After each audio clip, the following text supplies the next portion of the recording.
Mais vous dites, en l'occurrence, on parle des femmes, là, puisque c'est au féminin, piégé dans son couple, qu'elles sont néanmoins incapables de partir. Pour quelles raisons ? Est-ce que c'est la peur de la solitude, du compagnon, des réflexions, du qu'en dira-t-on, l'argent, les enfants, l'image qu'elles ont aussi de leur couple et que les autres en ont ? Quelle est la raison principale pour vous ? C'est la question, et alors c'est tout ça un peu mélangé. Alors raison principale, ça dépend un peu des situations. Quand c'est l'argent, c'est classé. Quand il n'y a pas les moyens, qu'on a un petit salaire, voire pas de travail, si on est au foyer, impossible. Un petit salaire, donc là, on n'a pas le problème dans la tête, on peut pas, on est emprisonné, on est matériellement piégé.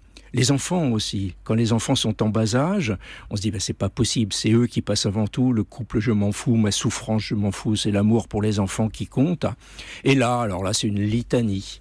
J'ai dans tous les témoignages, je me suis dit que dans 2 ans, quand ils vont rentrer à l'école et quand le moment arrive, nouvelle échéance qui est remise un peu plus tard. Dans la tête, on a l'idée qu'on va partir, mais on repousse toujours au lendemain. Vous parlez d'ailleurs de sacrifice pour les enfants. Je vais attendre qu'ils soient dans telle classe, je vais attendre qu'ils aient tel âge. Du coup, ça va bien avec la souffrance. On est dans une logique de sacrifice et ça donne un but à la vie. C'est pour ça qu'on s'accroche aux enfants et que les enfants, des fois, deviennent un prétexte.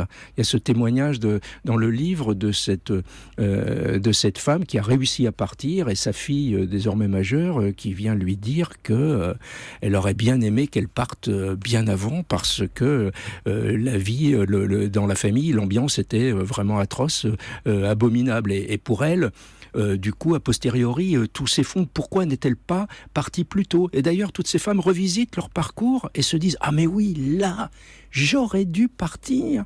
C'était facile à ce moment-là, avant les enfants, etc. » Ou même lors de la rencontre.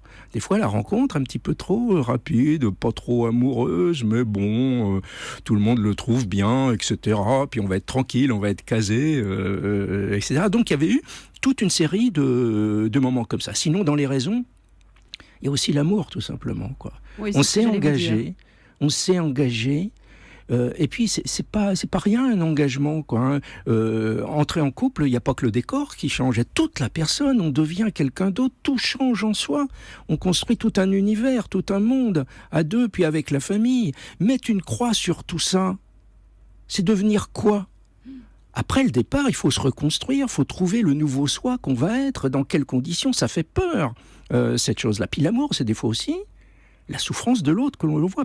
Alors l'autre, qui des fois avait été pas très sympa, manipulateur, un peu méchant, il se met à s'accrocher quand il entend l'idée de départ. Si tu pars, je vais être malheureux, chantage affectif, des fois si tu pars, je me suicide, etc. Donc là, le piège devient encore plus lourd. Et puis il y a d'autres éléments encore. Il y a toute une série de facteurs comme ça. Vous parlez aussi